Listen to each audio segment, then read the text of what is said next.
Bonjour mesdames et messieurs. Info aujourd'hui le vrai Algérien quotidien 7 jours sur 7 jours, 24 heures sur 24 heures. Voir les titres. Merci. Tebboune entamera 2022 avec une forte popularité.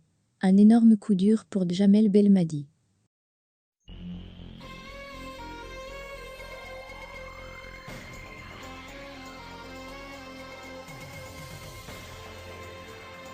Le président de la République, Abdelmadjid Tebboune, qui a réussi à restaurer l'autorité de l'État et à mener des réformes institutionnelles appropriées en un temps record, entamera 2022, l'année du 60e anniversaire de l'indépendance, avec une forte popularité, affirment les observateurs. À son arrivée au palais El Mouradia, le 19 décembre 2019, il y a eu une grave crise de confiance. Les institutions de la République étaient faibles et impuissantes. D'autres étaient en pagaille, ont-ils déclaré, ajoutant qu'en un temps record, le président Tebboune avait réussi à rétablir l'autorité de l'État. Il a également réussi à instaurer un climat de confiance avec ses concitoyens.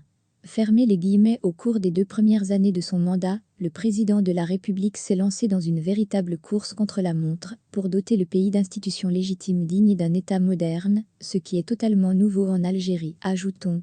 Le président Tebboune est arrivé au terme de ses 54 engagements pour transformer l'Algérie.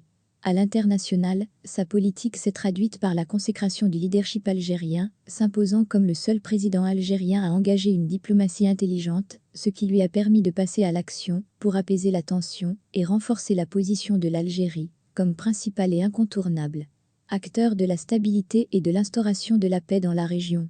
Pour les mêmes observateurs, le président Abdelmadjid Tebboune est le nouveau style auquel adhère la grande majorité des Algériens. Ces 2 premières années au pouvoir ont apporté de profondes réformes institutionnelles, sociales et économiques au pays, un pays qui est sur le point de célébrer les 60 ans de son indépendance et dirigé par un président très populaire et visionnaire. Le programme d'entraînement de l'équipe d'Algérie débute officiellement demain 27 décembre, à Doha, la capitale du Qatar, en vue de la compétition de la Coupe d'Afrique des Nations au Cameroun. Et c'est encore un énorme coup dur pour le sélectionneur national Djamel Belmadi, puisque 7 de ses joueurs seront absents lors des entraînements. Alors que l'édition 2021 de la Coupe d'Afrique des Nations est prévue pour très bientôt, les mauvaises nouvelles et les obstacles qui font face à ce grand tournoi footballistique du continent ne cessent de s'enchaîner. En effet, dans une correspondance adressée à la Fédération algérienne de football, la FIFA a indiqué que les joueurs africains, évoluant dans les clubs européens et concernés par les matchs officiels avec ces derniers, dont Maré et Benrahma, sont obligés de rester avec leurs équipes, et ce, jusqu'au 3 janvier. Cependant, la FAF a enfin obtenu l'approbation des clubs pour l'adhésion de la plupart des joueurs, à l'exception de Maré et Benrahma. Entre-temps, elle a également entamé des négociations avec les clubs du championnat de Belgique et l'Arabie Saoudite pour permettre à Zorgane, Alaïmia, Mboli, Zagba et Bandebka de rejoindre l'équipe plus tôt.